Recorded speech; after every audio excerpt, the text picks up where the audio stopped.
Bonjour à tous, très heureux de vous retrouver, ou alors plutôt de m'imaginer vous retrouver, parce que c'est pas tous les jours, c'est vrai que je m'adresse à mon ordinateur, mais je vais essayer de m'efforcer de vous imaginer derrière et de savoir que bien, malgré la distance, malgré tout ce qui peut nous séparer, eh bien, voilà, on vit quelque chose en communion par la grâce de Dieu et par son Esprit Saint. Donc voilà, je vais tâcher de vous imaginer là derrière et d'espérer vous transmettre ce que le Seigneur m'a mis à cœur par rapport à ce message.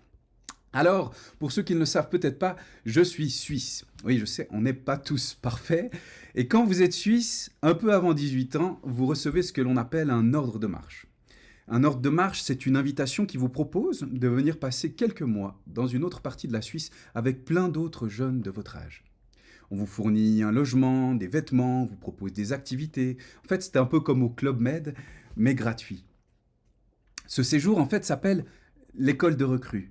Et c'est l'armée suisse qui vous y invite. Et en fait, c'est là-bas que vous allez apprendre à devenir un soldat pour l'armée suisse.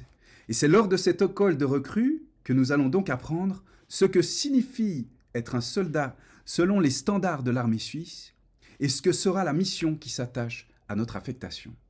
Cette école de recrues, elle a donc pour but de former chaque homme suisse à devenir un homme capable d'accomplir une seule mission, défendre la Suisse.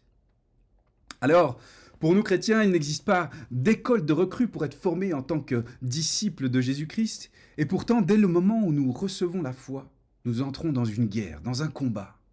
Et lorsque l'on compare la foi avec l'image de la guerre, du soldat et du combat, on pense rapidement à Paul. Paul a d'ailleurs été le seul avec Job à avoir comparé la vie du croyant à celle d'un soldat.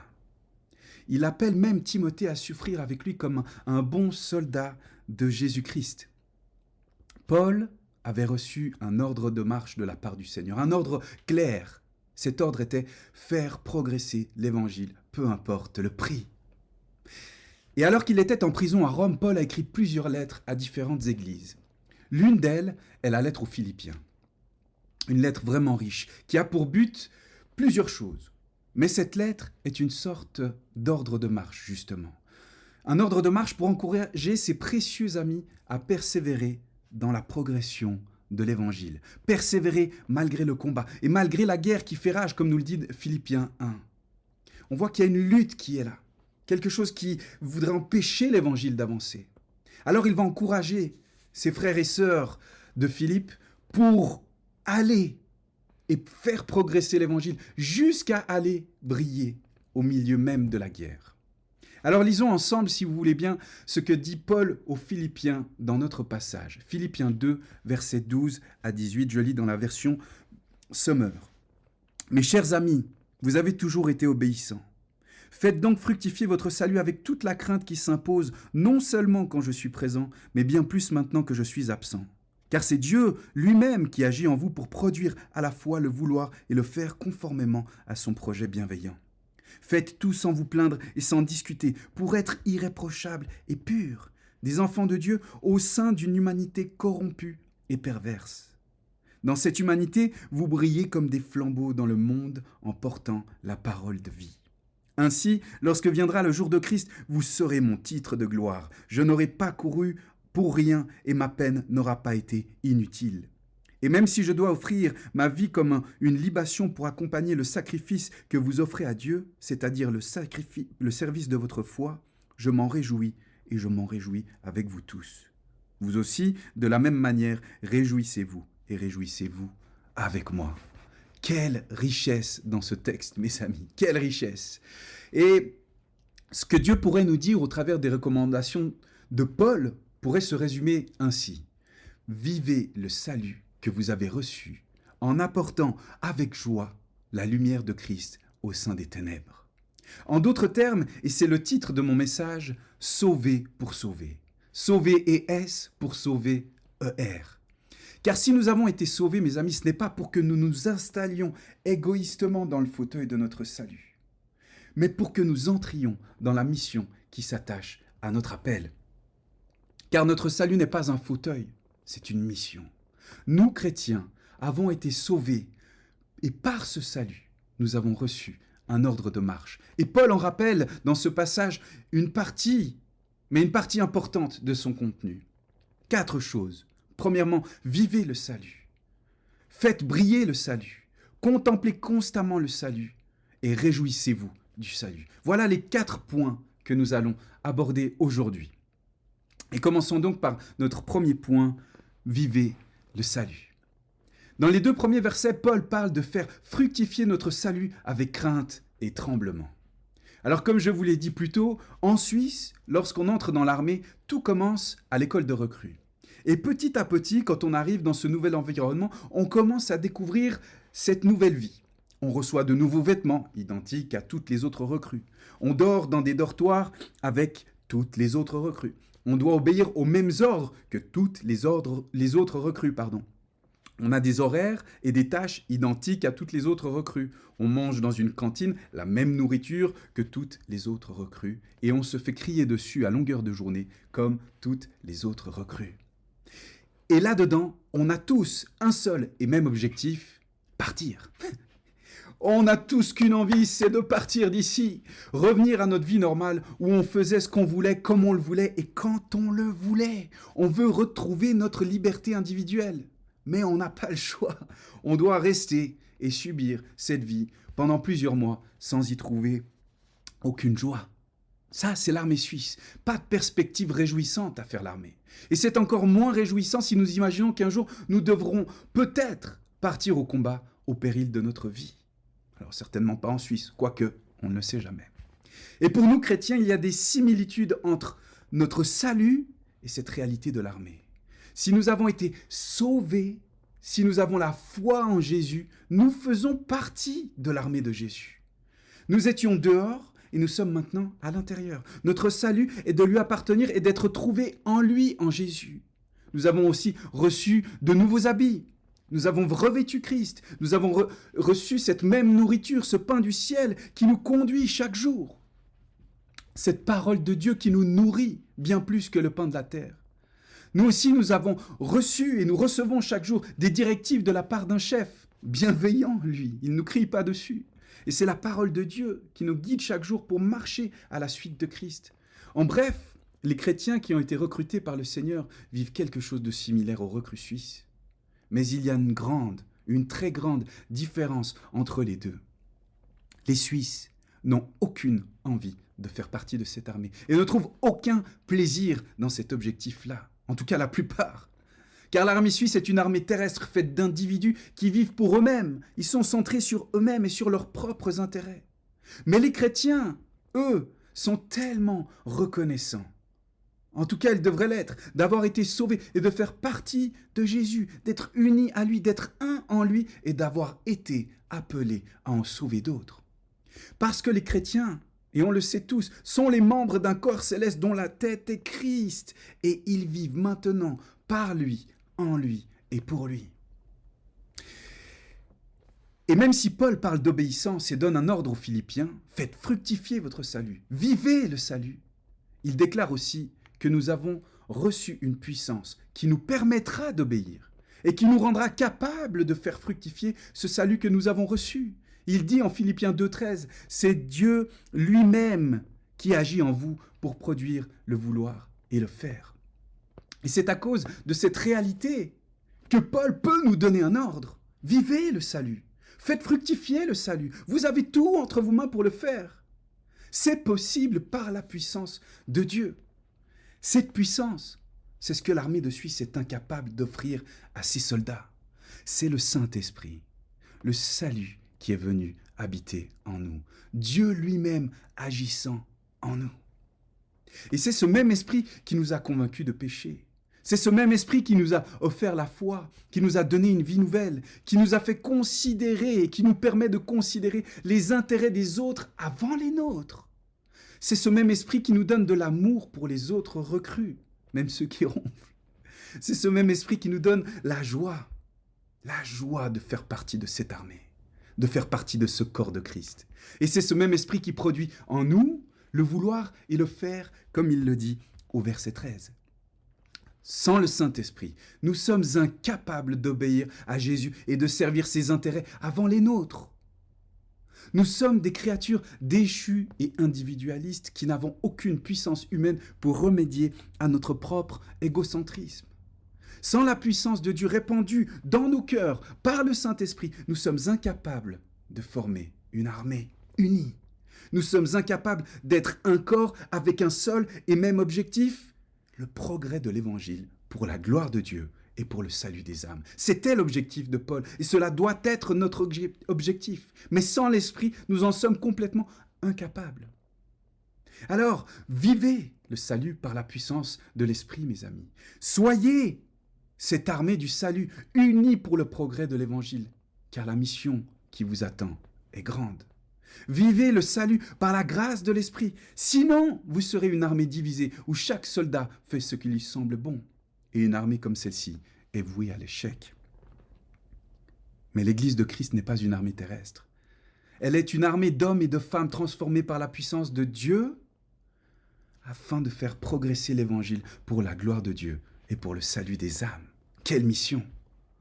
Et nous allons le voir dans notre prochain point, le but est de faire briller le salut. Mais nous ne pouvons pas montrer quelque chose que nous n'avons pas. Ce qui veut dire que pour atteindre la deuxième étape, il faut déjà vivre la première. Ce qui veut dire que pour amener la lumière, il faut déjà que le salut porte du fruit dans notre propre vie.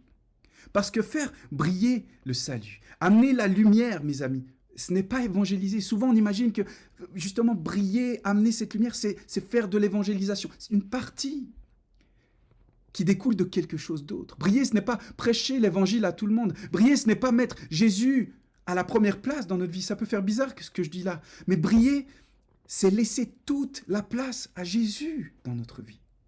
C'est pas quelque chose qu'on va... Une deuxième chose, c'est issu de ce que nous sommes en lui. Briller, c'est laisser apparaître Christ en nous. C'est pas quelque chose que l'on peut produire. Et c'est pour ça que briller, ça se passe d'abord chez nous. Briller, c'est laisser Jésus venir mettre la lumière dans chaque partie de notre vie, c'est vivre Christ. Briller, ce n'est pas un hobby, ce n'est pas un métier. Briller, ce n'est pas faire. Briller, c'est être. Briller, c'est dire. Et vivre, ce n'est plus moi qui vis, c'est Christ qui vit en moi par la puissance du Saint-Esprit. Alors vivons-le, vivons ce salut et encourageons-nous à le vivre ensemble, comme Paul a encouragé les Philippiens. Faites briller le salut. Voilà le deuxième ordre de Paul. J'aimerais que vous imaginiez maintenant une société sans informaticiens. Imaginez maintenant une société sans chauffeur de poids lourd ou sans graphiste. Ça changerait pas mal de choses, on est d'accord. Mais ça ne serait pas dramatique en soi, vous êtes d'accord. Maintenant, imaginez une société sans ambulanciers, sans secouristes, sans pompiers, sans policiers. En gros, imaginez une société où personne ne se soucie d'aller au cœur des situations critiques pour apporter du secours. Là, par contre, ça pose problème et ça serait véritablement terrible, n'est-ce pas ? Dans les versets 14 à 16, Paul ordonne de tout faire, sans nous plaindre et sans discuter, pour que nous soyons des enfants de Dieu sans tache au milieu de l'humanité déchue. Et c'est au milieu de cette humanité que nous sommes appelés à briller en y apportant la parole de vie. Et nous sommes tous d'accord pour dire que nous voyons que l'humanité se noie dans les ténèbres de la corruption et de la perversion. Eh bien, c'est pour cette raison que comme un pompier est appelé au milieu des flammes, comme un secouriste est appelé au milieu de la guerre, nous, chrétiens, sommes appelés à briller au milieu des ténèbres, appelés à amener l'amour là où règne la haine, appelés à amener du soutien à tous ceux qui sont laissés pour compte, appelés à agir concrètement pour notre prochain qui gît sur le sol, appelés à ce que le monde voie nos bonnes œuvres et qu'il glorifie celui par qui nous les faisons, Jésus-Christ. Nous sommes appelés, mes amis, à amener la parole de vie là où règne la mort. Voilà pourquoi Paul dit aux Philippiens et nous dit à nous aujourd'hui, faites briller le salut. Mais pour cela, il y a une condition. Tout faire sans nous plaindre et sans discuter, comme il le dit au verset 4. Vous savez ce qui empêche une flamme de briller ? Est-ce qu'on sait, est-ce qu'on se rend compte de ce qui peut empêcher une flamme de briller ? C'est très simple, le vent. Et autant une flamme a besoin d'air pour brûler, autant le vent peut l'affaiblir, la faire vaciller et l'empêcher d'éclairer pleinement. De la même manière, nos murmures, nos plaintes et nos pensées centrées sur nous-mêmes altèrent notre capacité à briller. Un enfant de Dieu irréprochable et pur est un enfant qui fait entièrement confiance à Dieu. Un soldat accomplit parfaitement sa mission lorsqu'il ne remet pas en question les ordres de son général. Et une armée puissante est composée de soldats qui veulent obéir et marcher pour la cause à laquelle ils ont été appelés. Chaque fois qu'à l'église, tu te donnes le droit de critiquer ton frère ou ta sœur, tu affaiblis l'armée. Chaque fois que tu te plains de ton pasteur sans apporter toi-même ton soutien, ta prière, ta part, d'une certaine manière, tu laisses le vent souffler sur la flamme. Chaque fois que la parole de Dieu te dit, c'est ainsi que tu dois agir, mais que toi tu réponds, oui, mais tu vois, tu empêches l'œuvre de Dieu d'avancer. Et c'est pour cette raison que Paul ordonne aux Philippiens de tout faire sans se plaindre ni discuter. Paul avait entendu qu'il y avait des disputes et des discussions au sein de la communauté, tout un tas de choses, et l'Église était attaquée. Et il y avait des choses à l'intérieur. De toute manière, la chair était là, bien présente. Et Paul sait que s'ils laissent ces choses prendre place dans leur cœur, ils seront incapables d'accomplir leur mission. Ils seront laissés sans force. Briller est notre mission. Briller était la mission des Philippiens. Mais briller est aussi un combat. Alors pourquoi parler de combat, me direz-vous, lorsque l'on parle de briller ? Parce que la lumière est irréconciliable avec les ténèbres. Soit il y a de la lumière, soit il fait noir. Et c'est ainsi depuis la création. Dieu a séparé la lumière d'avec les ténèbres. Et que nous le voulions ou pas, dès le moment où nous sommes devenus chrétiens, nous sommes passés d'un camp à un autre. En entrant dans la lumière, nous sommes devenus lumière et ennemis des ténèbres. Et amener la lumière dans les ténèbres nous expose. Le diable, l'ennemi de nos âmes, ne veut surtout pas que vous vous leviez et que vous alliez en sauver d'autres. C'est pourquoi il va tout mettre en œuvre pour vous décourager. Il va tout faire pour que vous ne viviez pas le salut. Il va tout faire pour que votre lumière s'éteigne en soufflant dessus avec toutes ces pensées, avec tous ces murmures, avec toutes ces choses qui pourraient vous décourager et vous amener à être une armée divisée. Il va aussi tout faire pour que vous vous endormiez. Keith Green, un chanteur chrétien des années 70, a dit « Le monde dort dans les ténèbres ». Et je rajouterais même « Le monde meurt dans les ténèbres du monde ». Mais l'Église ne peut pas combattre car elle s'est endormie dans la lumière. L'Église ne peut pas combattre car elle s'est endormie dans la lumière. C'est une phrase qui est tellement forte, qui j'espère nous interpelle et qui m'interpelle moi profondément. Parce qu'en d'autres termes, elle veut dire que certains chrétiens se sont endormis dans le confort de leur propre salut. Ils ont oublié l'appel de l'Évangile. Ils ont oublié ce qu'ils étaient appelés à faire, c'est-à-dire à briller. Et j'aimerais que nous nous interrogions aujourd'hui. Est-ce que nous nous sommes endormis dans la lumière ? Est-ce que nous avons encore le souci des âmes ? Est-ce que nous sommes prêts à aller briller au sein des ténèbres ? Ou est-ce que nous nous sommes assis confortablement dans le fauteuil de notre salut ? Est-ce que nous vivons pour Christ ou est-ce que, subtilement, nous vivons encore pour nous-mêmes ? Faire briller le salut, mes amis, est un combat, mais c'est notre mission. Alors, faites briller le salut. Nous voyons que la tension est forte entre ce que nous étions et ce que nous sommes en lui. Voilà pourquoi il nous faut contempler constamment le salut. Et c'est notre troisième point. Lorsqu'un homme part à l'armée pour aller à la guerre, son cœur se remplit de doutes et de peur. Il ne sait pas s'il reverra un jour sa famille. Il ne sait pas non plus si son armée va connaître la victoire. Il ne sait même pas s'il reviendra vivant, ni même s'il aura la force de tenir face à l'ennemi. Il avance avec un cœur lourd, car il n'est pas simple ni confortable d'être enrôlé en tant que soldat dans une armée pour partir à la guerre. Mais pour nous, chrétiens, la guerre à laquelle nous sommes appelés est totalement différente, car nous ne combattons pas dans l'ignorance du résultat. Nous ne vivons pas cette guerre dans le peur ou dans le doute. Pourquoi ? Mais nous le savons tous, parce que la victoire est déjà assurée. Christ a remporté la victoire, il a tout accompli à la croix. Le péché, la mort et les forces des ténèbres ont été vaincus une fois pour toutes. Notre armée est victorieuse et nous sommes déjà au bénéfice de cette victoire. Alors même si notre ordre de marche est exigeant, même si la mission qui nous est confiée est terriblement sérieuse, nous avançons avec joie et assurance, car nous savons que notre peine n'est pas vaine. Et c'est pour cette raison que Paul va dire avec confiance aux Philippiens, « Ainsi, lorsque viendra le jour de Christ, vous serez mon titre de gloire. Je n'aurai pas couru pour rien et ma peine n'aura pas été inutile. » Paul contemple constamment la fin du chemin. Il a les yeux fixés sur la récompense promise, le jour où Christ reviendra et où tout sera pleinement accompli. Il voit déjà même, par la foi, le fruit de son travail, des hommes et des femmes sauvés, transformés, qui auront continué la mission que lui-même aura initiée en eux. Si toutefois, ils se seront mis en marche pour vivre le salut et faire briller le salut. Donc, il garde en tête la mission, la raison pour laquelle il se bat. Il se rappelle constamment que son effort contribue à un objectif bien plus grand que lui-même.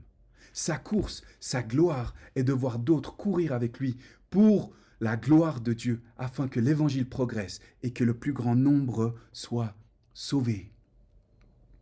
Contempler le salut est notre force au quotidien. Prenons le temps, mes amis, de méditer la parole de Dieu afin d'être saturés de ses promesses, de son accomplissement, de cette personne qui est notre Sauveur, Jésus-Christ. Médite la parole jour et nuit et tu trouveras la force pour avancer sur le chemin que Dieu trace devant toi. C'est en gardant les yeux fixés sur la victoire de Christ que nous trouvons la force d'avancer. Quand les épreuves viennent, nous nous rappelons que notre souffrance n'est pas en vain. Quand nous sommes découragés, nous nous rappelons que nous combattons dans une armée victorieuse. Quand le doute ou la peur s'installe, nous contemplons celui qui nous a aimés et qui a donné sa vie pour nous et qui a tout accompli. Un bon soldat ne se laisse pas distraire. Ne cessons jamais de nous rappeler que notre combat mène à la vie et non à la mort. Alors, levons les yeux et contemplons au quotidien la gloire de notre salut, qui nous donnera la force d'avancer chaque jour.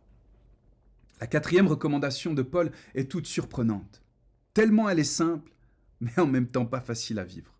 Réjouissez-vous du salut. Car l'armée de Christ trouve sa joie même au milieu de l'adversité, même au milieu de la guerre, car Christ est leur récompense et Christ a tout accompli. Paul, dans ce passage, est un exemple vivant de cette réalité. Il est en prison et il voit le jour de sa mort approcher. Ce soldat de Christ habitué à souffrir pour le progrès de l'Évangile est désormais immobilisé, incapable d'agir comme il le souhaiterait. Et pour beaucoup, une telle situation serait source de lamentation et de désespoir. Ils se plaindraient de leur sort, murmureraient contre Dieu ou céderaient même au découragement. Mais Paul, lui, fait tout le contraire. Il se réjouit, même dans ses chaînes, même dans la perspective de sa mort. Il continue de se réjouir parce qu'il sait que rien n'échappe à la souveraineté du Dieu 3 fois saint, du Dieu tout-puissant. Il sait que sa vie, ses souffrances et même sa mort servent un objectif glorieux, le progrès de l'Évangile, le salut des âmes et la gloire de Christ. Et cela lui suffit. Cela fait toute sa joie. Si cela est accompli, alors il se réjouit de ces circonstances. Paul exprime cette réalité de manière puissante dans Philippiens 2, versets 17 à 18. Il dit dans ce passage qu'il s'offre lui-même comme une libation pour le service de la foi des Philippiens. Et dans l'Ancien Testament, on voit qu'une libation était une offrande liquide, souvent de vin, versée sur le sacrifice en signe de dévotion totale.